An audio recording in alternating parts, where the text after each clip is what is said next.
When you play a game like this, it really doesn't matter whether you win or lose. Because all you have to do is press reset. And you get a new game. And another chance. But what if it really did count? Imagine if you had to beat the game. Or the game is going to beat you. And there were no resets, no replays, and no second chances.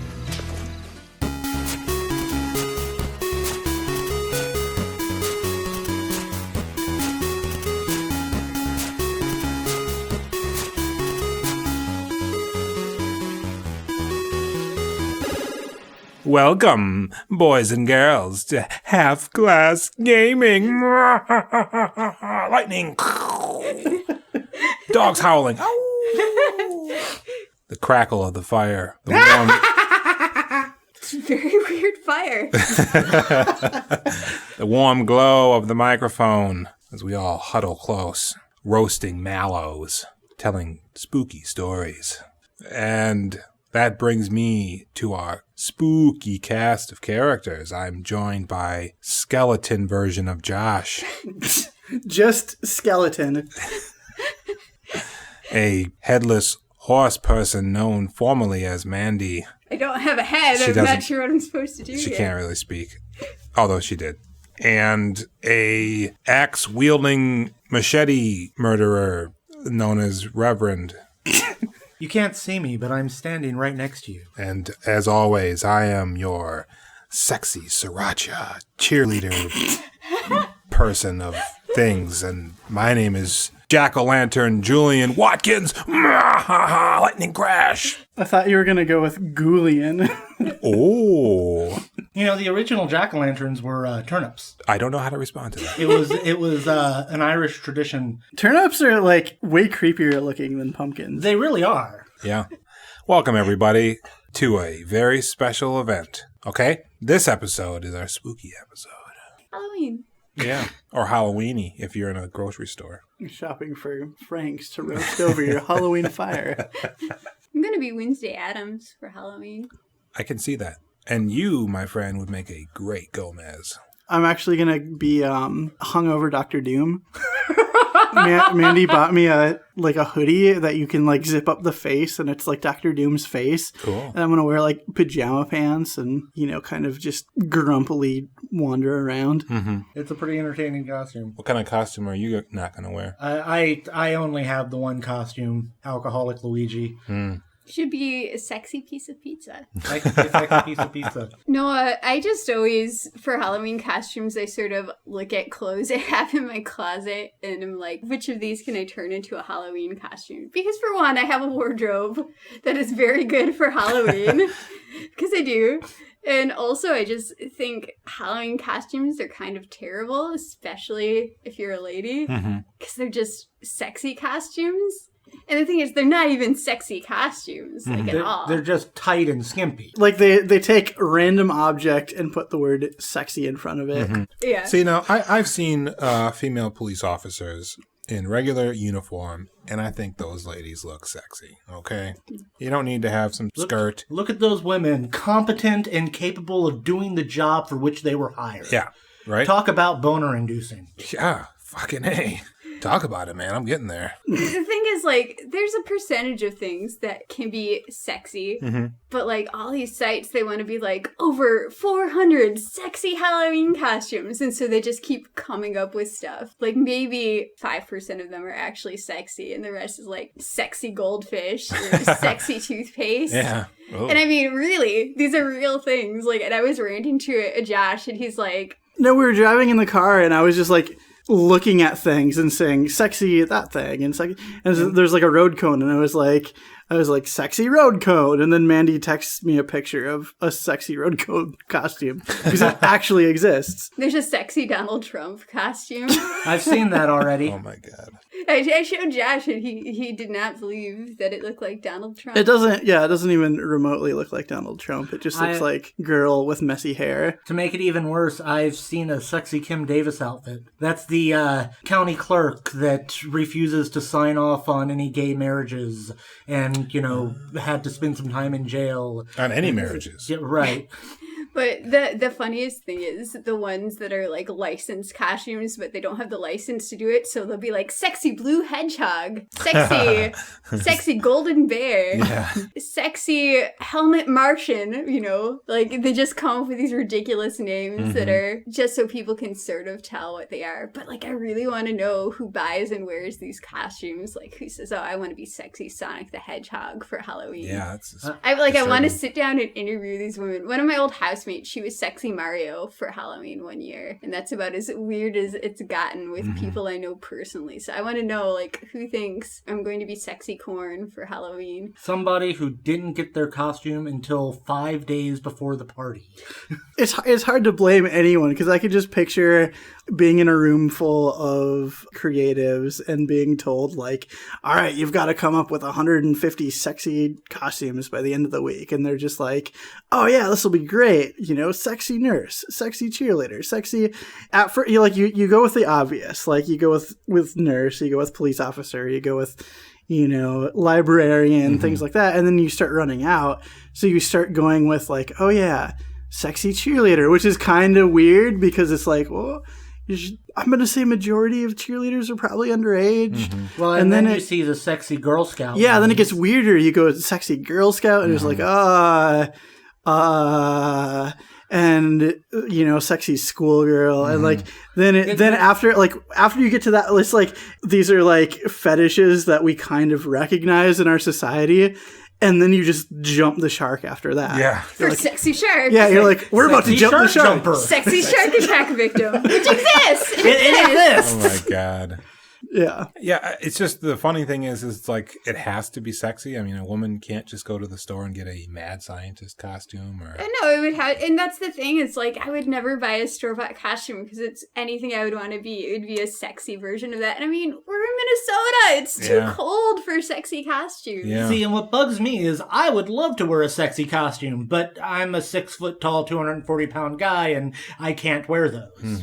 And for me, it's the one time, one day out of the year that I can afford to not look sexy. And Right. You know, look, it's tough.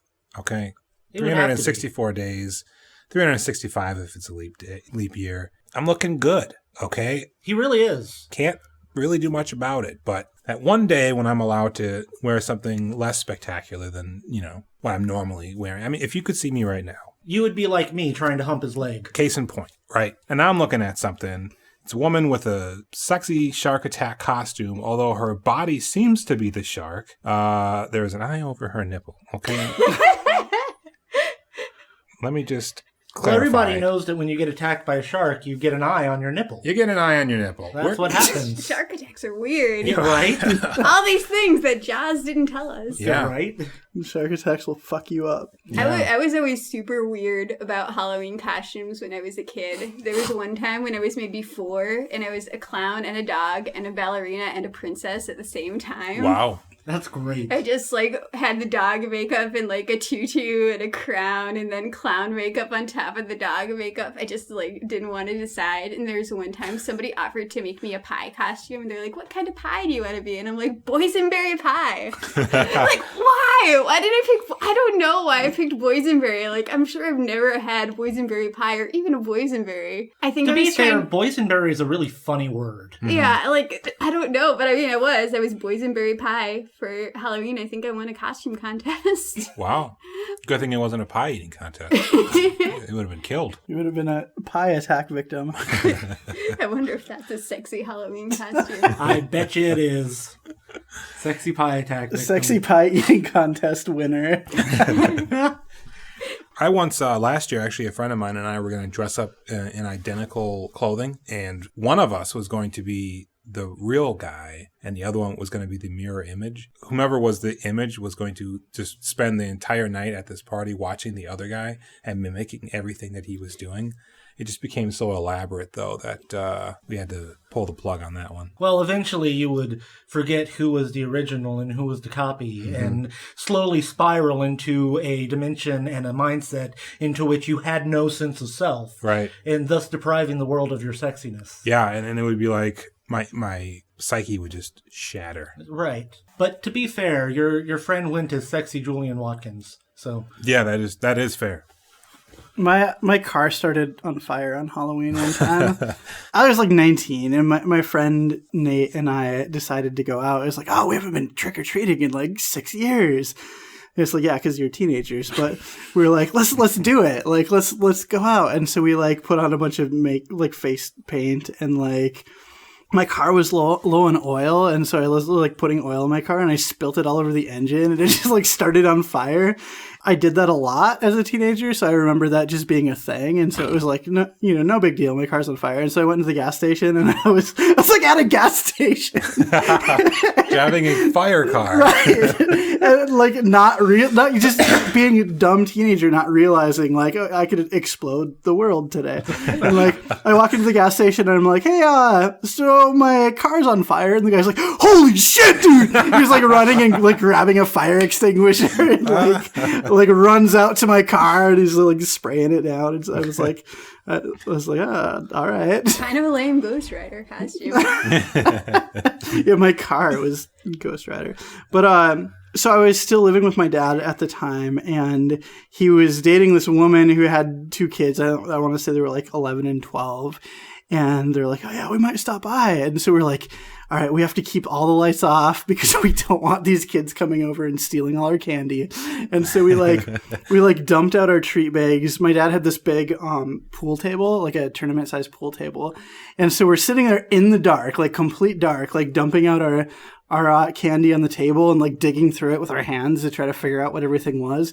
And there were these little like plastic spiders that a bunch of people gave us, but they're in like these little wrappers that were basically like felt like condom wrappers. And we're like I'm digging through my candy. I'm like, dude, I think I got a condom. And then my buddy's like, me too. Like, oh wait, I got another one. Like, why are people giving out condoms for Halloween? Like, isn't this stuff for kids? Like, hey man, babies having babies. And we finally turn on the lights, and they're like, oh, they're just spiders in like vaguely condom-esque wrappers. My first Halloween as an adult, moved away from home, I decided to put on a costume that involved a cloak, hood up. I had ripped up black clothing. I put on black gloves. I painted my face white, black around the eyes, black lips, mixed up some red food coloring and corn syrup, and just kind of splattered that on my face. And then I sat on the porch with the bowl of candy in my lap and just sat very still and waited for kids to come up. You know, with a sign, candy, take some. And then whenever the kids came up, I just, I had sent one kid running all the way down the block. It was great. Nice. There was one time when I was a kid, and I don't think it can possibly be as bad as I remember it, but I was going trick-or-treating with my cousin, and he was Mario, and I was Princess Toadstool, because this was like 1989, and we went up to this one house, and it was like the most horrifying house ever, and they had people half buried in the ground so they could grab at your legs, and like, this can't be real, but this is what I remember. That's awesome. And I started crying, wouldn't go up, so my cousin was a very brave plumber and went and got me candy because I wouldn't go near this horror house of people. That's awesome. Like, it's like Little Mermaid with the little things that grab your hands, except it was people. Very, like, that can't be real, but that's what I remember. Great. I'm going to have to try that. It was a cute costume. He had a little button that said, I saved the princess, and then he could be like, look, that's the princess. It'd be funny if you wore the button. Sexy button that says, I saved the princess. Sexy, I mean, maybe not an button. age-appropriate costume, but... Yeah. I had a really great costume one year. I had a huge trench coat. I don't know who it belonged to. Last minute thing. I didn't want to go, and then I was like, all right, let's go. Take the trench coat. I fastened some gloves into the sleeves, and I attached the candy bag to the gloves, and then I just held it over my head, so I was like a headless guy walking around. It's a great costume. Yeah, it was a great costume. Thank you, Mandy. Thank you for validating my young creative mind. All right, I'm gonna call a break here. I think we got a little sidetracked with the sexy stuff. What we're gonna do is we're gonna throw a little cold water on the fire, bring it down a notch. I'd like to thank, of course, as always, Wheelie 2XAA. And I also like to thank retrovolve.com. Of course, halfglassgaming.com. You know, it's a website.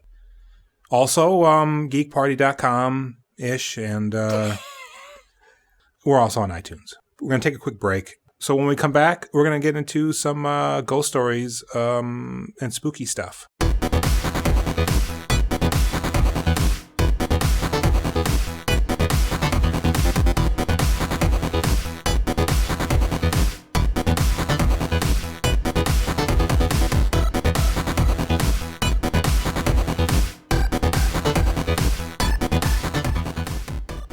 All right, we're back from the break, broken, but still kicking. So, boy, you always hear like urban legends kind of revolving around the gaming community. I've heard some, you've heard some. Has anybody got any stories they want to share with me?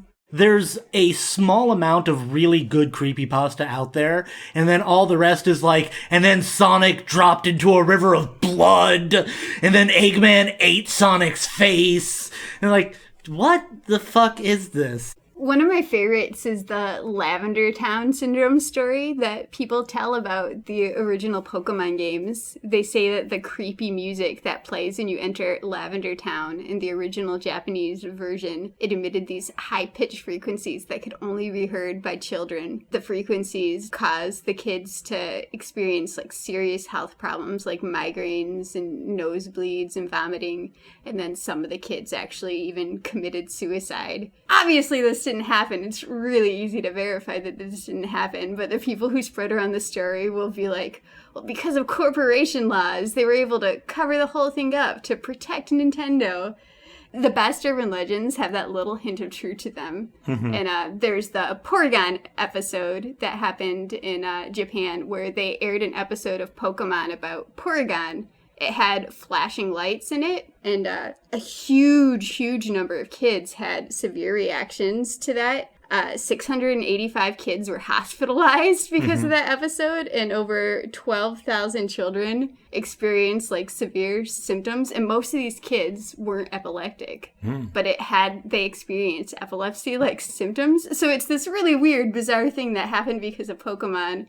And so they took it, and they're like, well, let's make it about the creepy Lavender Town music. So you can see where that came from. It rings a little true, and people might remember hearing about the Porygon episode, but not remember the specifics, and so they'll think it's true. It's got all the makings of a good urban legend. And the Lavender Town music is super, super creepy. Well, and wasn't the original Lavender Town music in the Japanese version different? Like, no, that's not true. That's part of the urban legend. And see, that's a thing that people believe. I thought there was actually like just a high-pitched tone that people found annoying that they changed. The one thing people do is they'll like post videos to show their like weird things hidden in the audio files, and like they'll fake it so it's this live video, and then you'll see like a ghost face in the audio. And I mean, it's easy to fake that, obviously, but people go to such great lengths to try to prove this one is true. Yeah, since we're talking about Pokemon, I always remember the Pokemon Black creepypasta, which, this was long before there was actually a Pokemon Black. So the short version of it is that somebody claimed to stumble upon a Game Boy cartridge that was black, and it just like had masking tape or something on it that said Pokemon. They're like, what the hell? So they popped it into their Game Boy, and it was essentially just Pokemon Red, except they had the option to get a Pokemon called Ghost. And Ghost only had one attack, Curse. And whenever you would use Curse, the screen would go black, and you'd hear a distorted cry of the Pokemon you were fighting, and then there was nothing.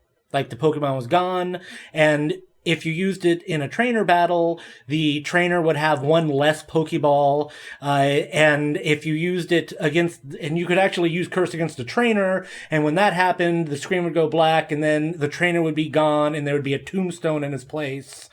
So, you're going around cursing and killing fucking everything until you get to the end of the game, where an old man approaches you and forces you into a fight with Ghost. And you can't run.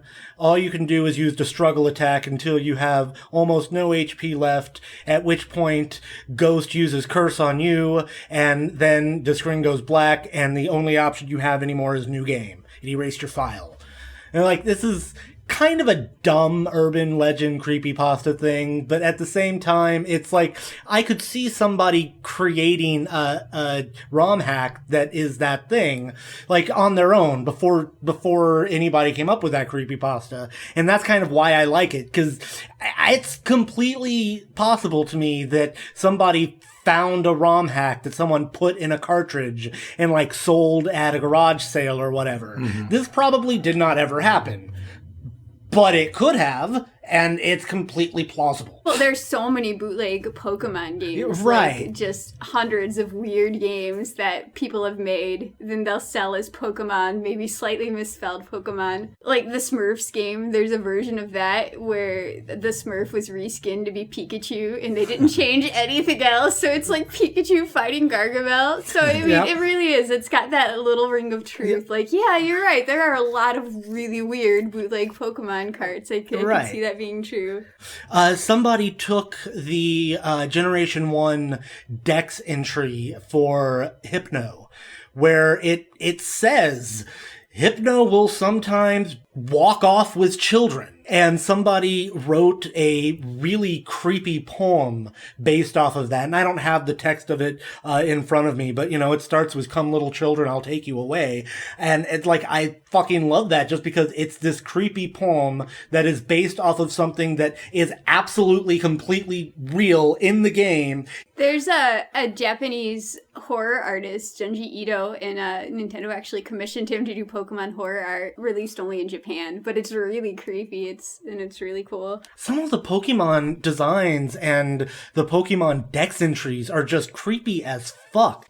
Yeah, well, Pokemon is a pretty frightening reality in and of itself for me. One of my favorite, more recent urban legends in gaming is the Herobrine one from Minecraft. Some player from, I think it was from the Brocast, created this story about how he was playing Minecraft and he saw, like, he was playing in single player and then he saw, like, another player in the game, but, like, his eyes were blanked out. He was trying to figure out what the deal was, and he's like, oh, maybe it's Notch's brother, and he, like, emailed Notch and asked Notch if he had a brother, and he's like, he took a while to respond, and then was like, I had one, but he's dead now. And so, like, he said he was, like, he was getting, like, messages from a user called Herobrine. And so it kind of became a big thing in the Minecraft community about Herobrine being the ghost of Notch's dead brother who, like, haunts the game.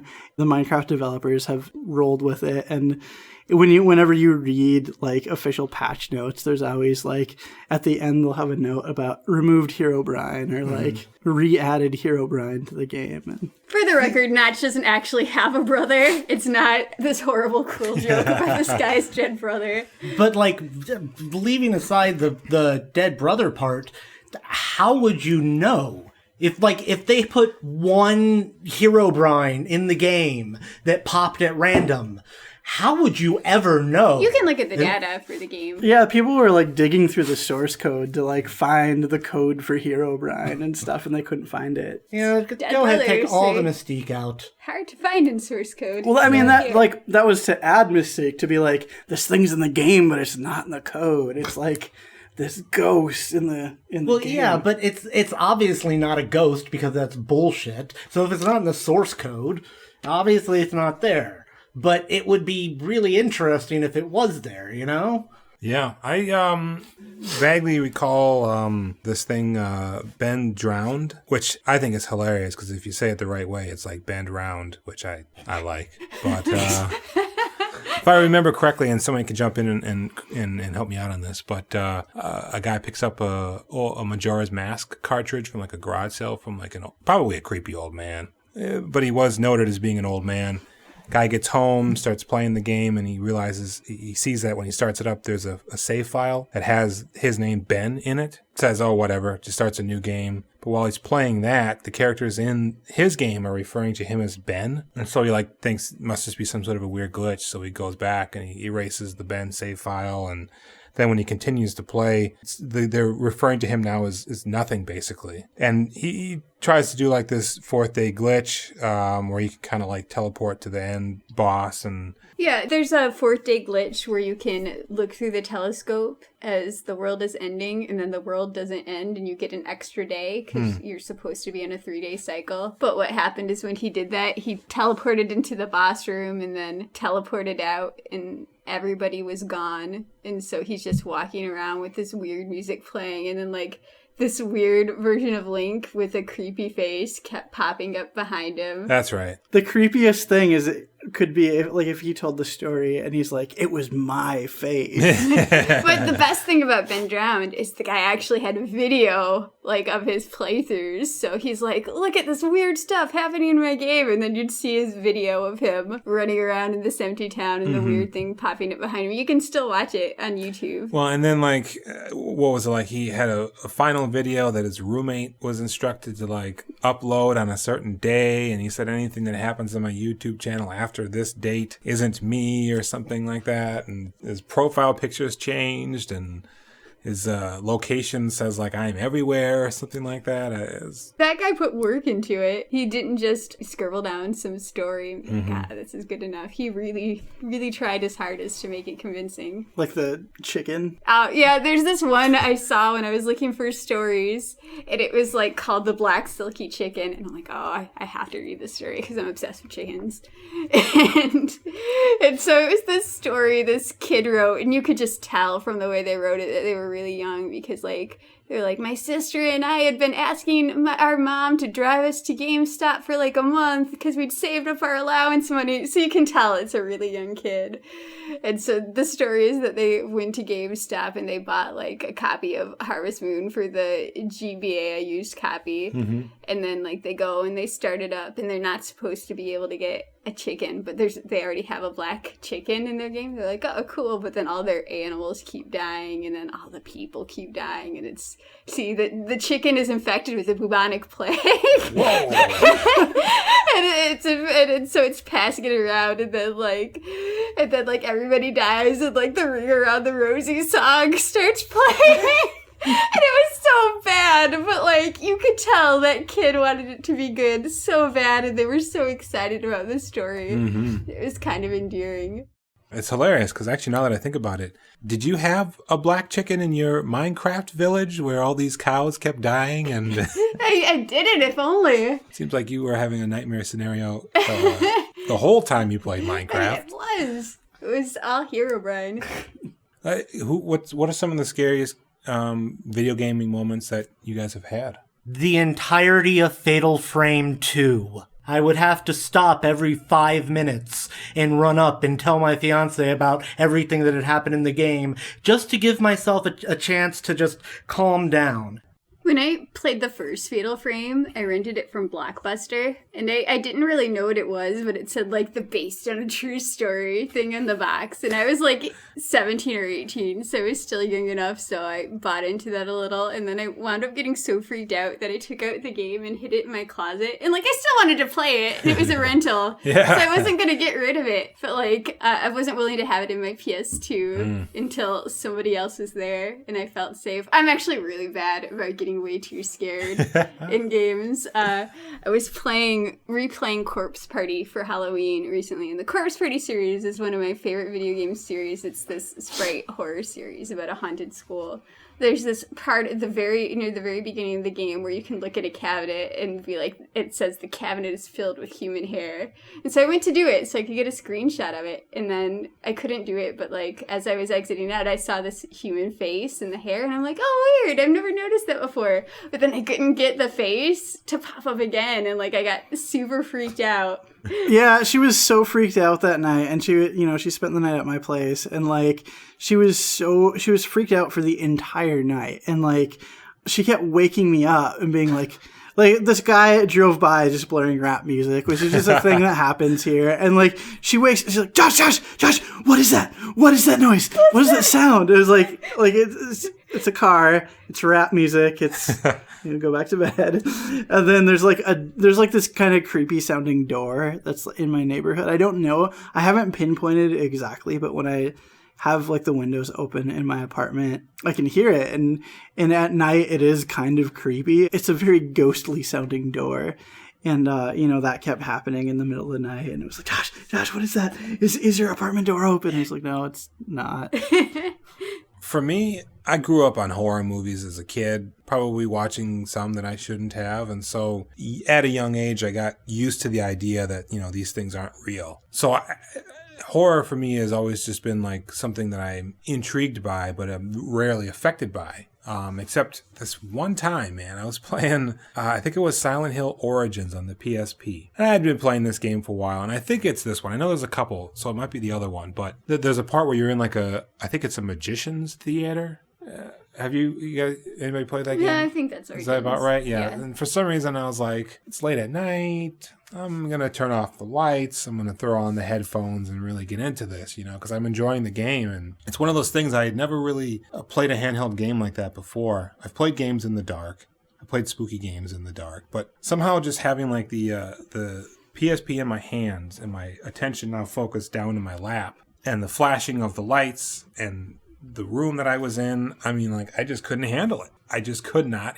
The sounds are coming stereo from left to right.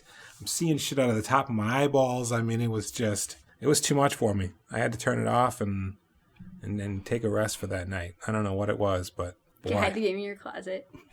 The scary part about that story was if you couldn't have found that, the frightening overcharge fees on Blockbuster, it would have owned your soul. So when I was like 9, 8, around that age, I would sometimes go to my uncle's house down in Florida for the summer, and he had a Nintendo and a lot of games. And one of the games he had was the Friday the 13th Nintendo game. Mm-hmm. And the first time I played it, it was at night and it was dark, and so I was fucking terrified.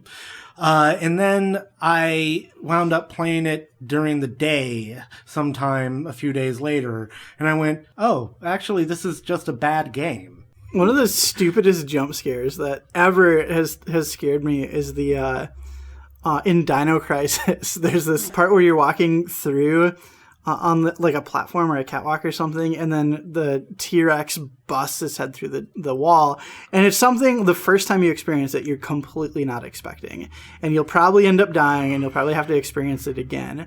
But it's that second time that gets you, because you know it's coming but you don't know where, so you're like slowly creeping and like inching forward, and you're like waiting for it, and then it's like, holy shit, like that thing scared me like 4 or 5 times. But the scariest game I ever played was actually PT, like the demo for the Silent Hill game that Holy got shit, canceled. that was fantastic. I made the Reverend play it at my place, and I spent most of the time like in the kitchen, like peeking around the door, like, oh shit. Hey, he didn't make me play it. I begged him to play it.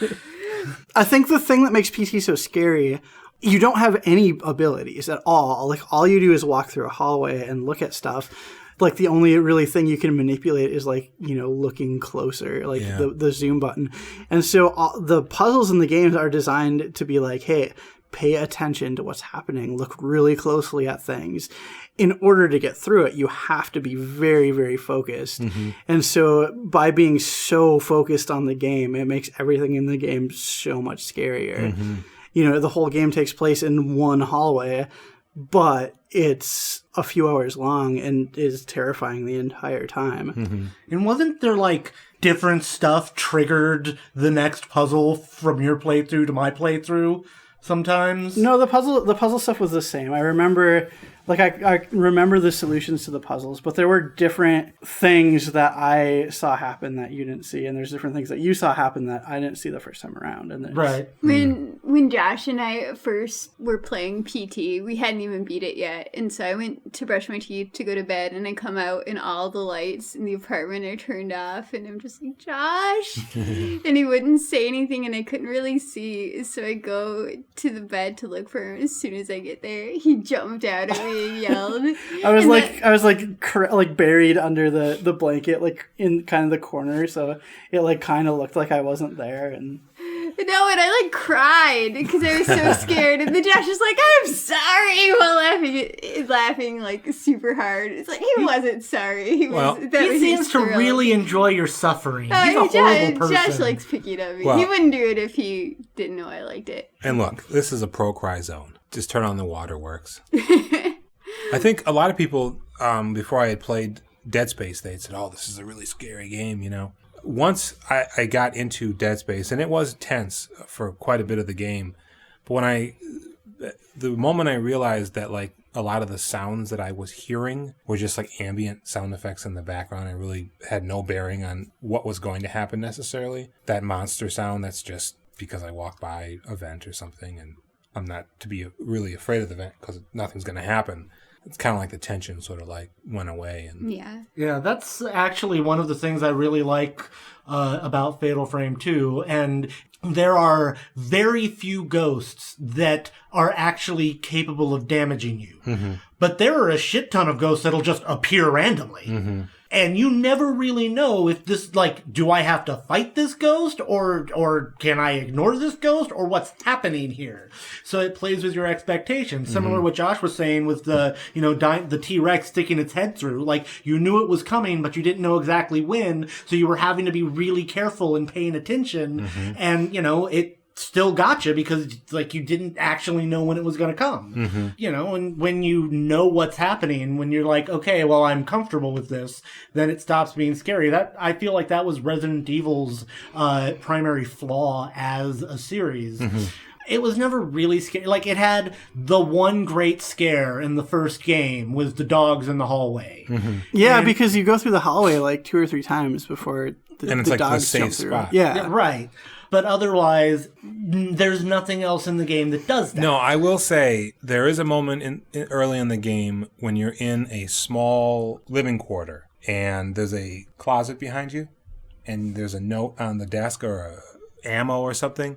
And so if you check the closet first, you rattle it and it's like nothing or whatever. And then you turn around and you pick up whatever the item is. And then boom, the zombie comes out of the closet. You gotta like turn around and fucking blow it away. Yeah, I know what part you're talking about, except when that happens, the music picks up. A little, yeah. So like, so there's something. But like the dogs are just out of fucking nowhere. Like boom. I remember when I bought Resident Evil 3, there's a guy at Target and he was just like, dude, you're gonna have nightmares, don't play in the dark. And it was like, I was like, oh man, it must be scarier than the other ones. And I took it home and I was like, I don't know what this guy is doing, but that guy was a chode warrior. I don't know what this guy's up to, but he's certainly has a different... Yeah, and then you went back to return the game and he no longer worked there. Turnover rate at Target. That's scary stuff. Scary stuff. You were asking about the guy who you saw and they said, been drowned. Yeah, Have any of you guys played Eternal Darkness? The big hook for Eternal Darkness is that your sanity lowers as you play the game and you experience more stuff, and so there's all sorts of really weird stuff that the game will do to mess with your sanity. But the thing is, there's so many different ways and it's never consistent, so it always feels really weird. Like, it'll do stuff like your controllers become unplugged and then you get up to check the controller and like the game's back and your controller's never been unplugged, or like your memory card data has been corrupted. And this one really freaked me out because I bought the cheap GameCube memory cards. And so I was freaked out that I really had lost all my save data, and then I'd get up and it'd be like back to the game. But then there's like weird stuff. Like there was one point where I went to look at something and all of a sudden it flashed forward and I was like looking out a prison window and somebody screaming, "The rats eat out your eyes!" And then it flashed back to normal. And then like hours later in that game that actually happened. And then sometimes it was really subtle. Like, I'm like, am I sinking into the ground? And then look closer and I couldn't see it.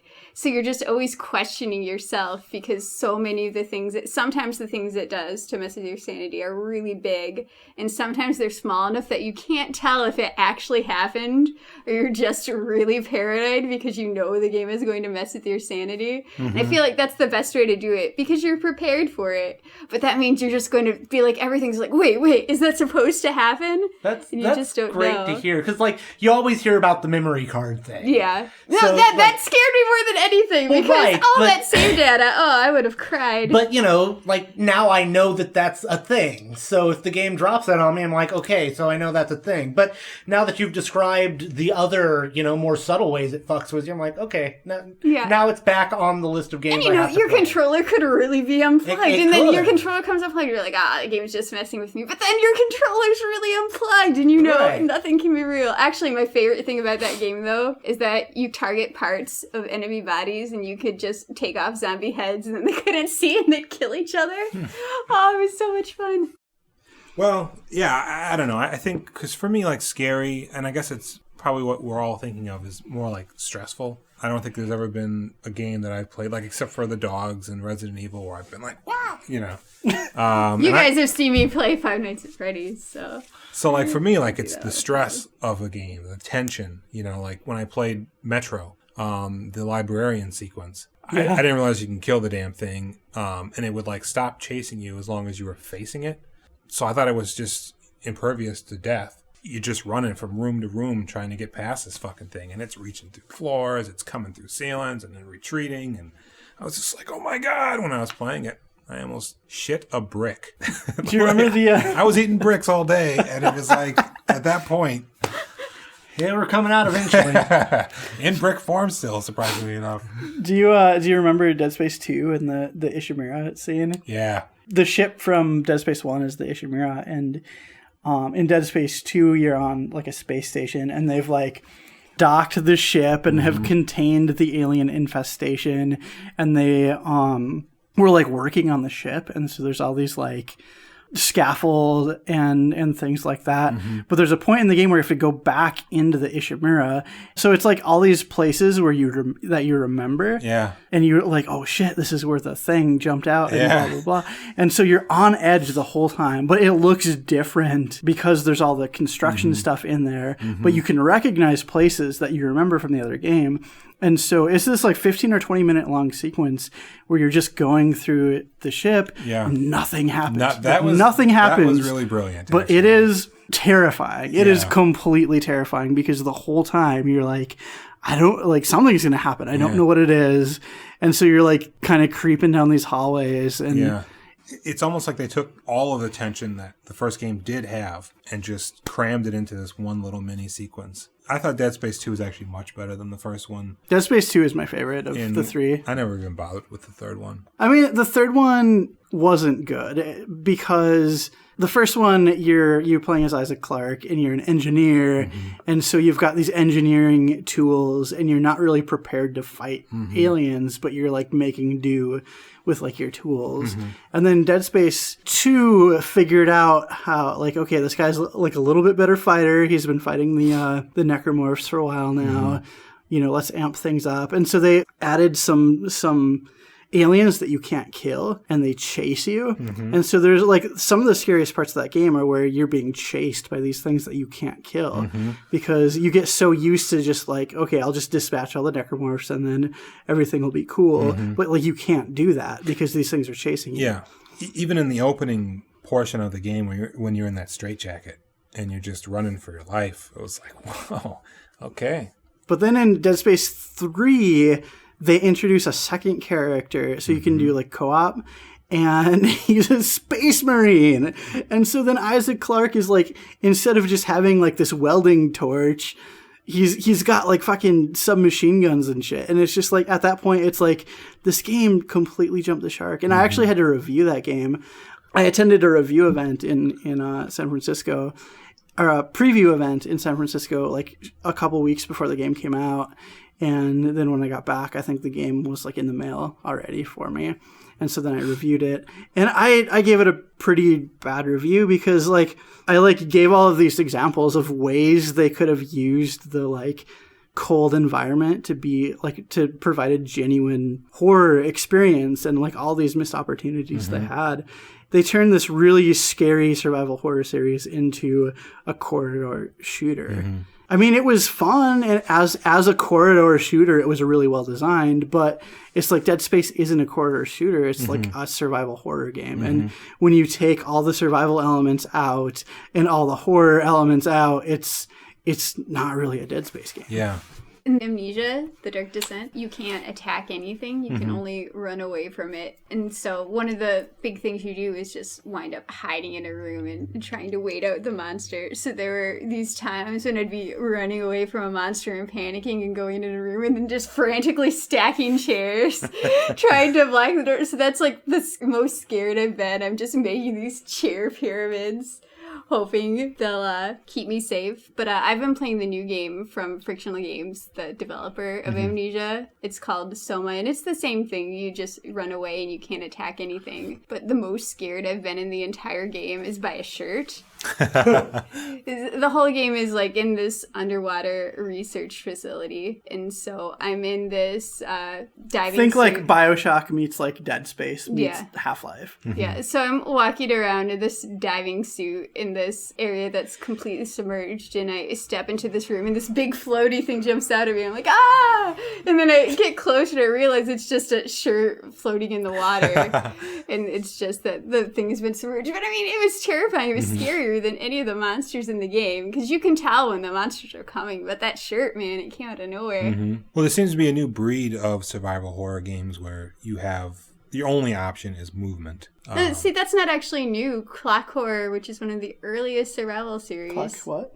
Clock Tower, sorry. Clock Thank you Horror. for correcting me. It sounded like you said Clock Horror. I did misspeak though. Yeah. I just didn't say Clock Horror, but Clock Tower, which is one of the earliest survival horror series, is actually you can only run away. Kind of changing the subject, I really like how The Witcher 3 handles its ghost stories. Like, I think it's really well done because Geralt, as a Witcher, needs to, like, in order to, like, cast these ghosts out, you know, dispatch them or whatever, he has to kind of solve the mystery of their death. Right. And so he'll, like, go... And it's like, oh, here's the body. I've got to figure out how he died. And then, like, that will give me a clue to how to get rid of him.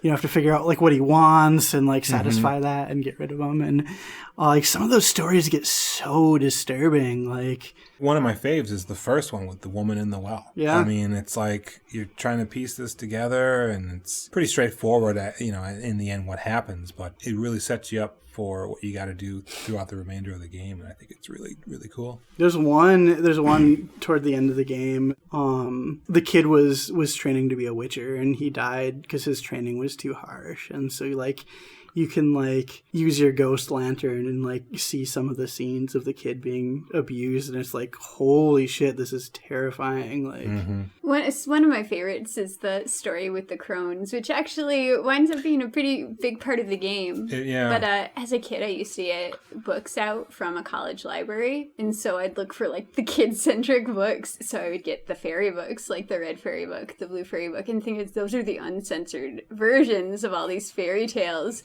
So there were these incredibly gory, horrifying fairy tales. I mean, I was like 4 years old and like reading these stories about like this woman decapitating a kid and then reattaching his head and telling his sister to slap him so she'd think she decapitated her own brother. Oh, wow. But that's what it reminded me of, were like those old, really screwed up stories, like the idea of a town where like they're just sending the orphans to this woman to care for them when they know they'll eventually be eaten. Like, that's such a old classic fairy tale stuff. the character design in the crones is just so good. Like, Yeah. like every one is disturbing to look at in a different way. Like, the one has like the metal mask over her face, so you can't see what she looks like. Yeah. And then there's the other one that has like flies coming out of her eye, and she's like, Yeah. Oh. like all of them are just like, oh shit. It kind of reminds me of the character design for some of the monsters in the Persona series. Yeah. I find I always really appreciate non-horror games that manage to put something kind of creepy into it.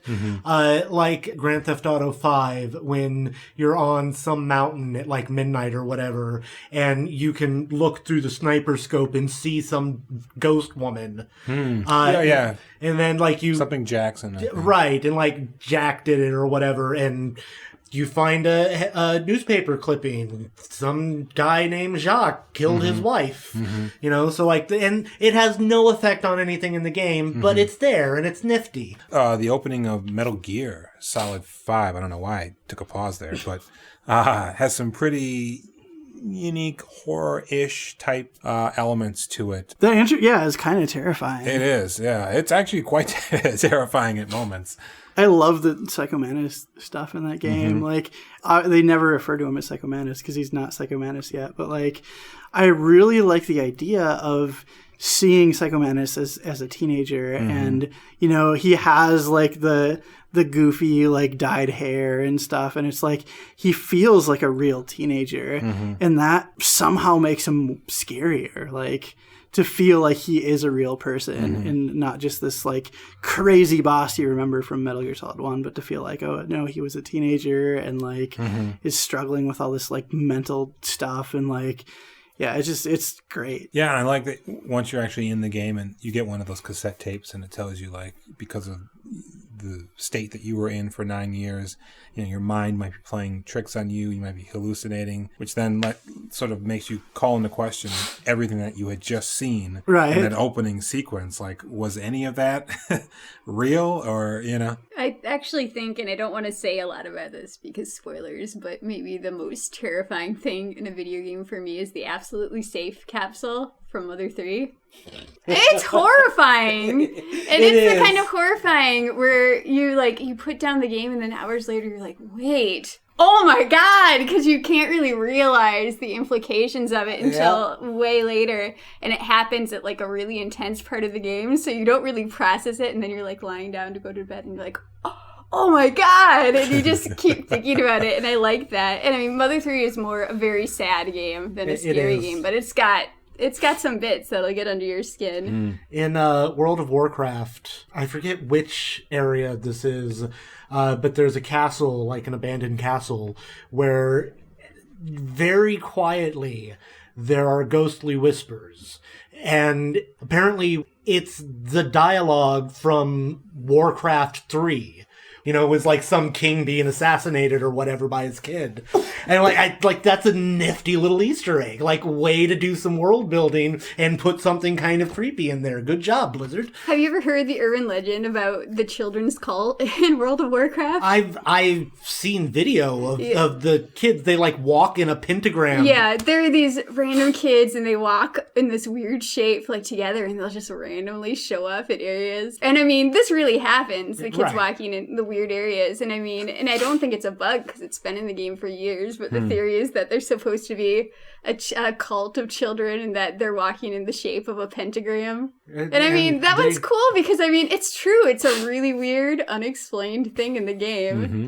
So I think that brings us into a full circle here. Hopefully you enjoyed the episode and it's made you think of some moments in your life when you were either scared, scary, or sexy. I'm sure there's been a ton of games that we've missed, and I'm going to be taking a task on that. But games, I think, are great. You know, movies, stories, games, all of these different things can really help build these emotions within you and scare the shit out of you. You know, bricks form shit. But anyways, look, I hope you've been snuggled up close with your banky. And now I want to take a moment before I sign off. I want everybody to get close. Get real close. Boo!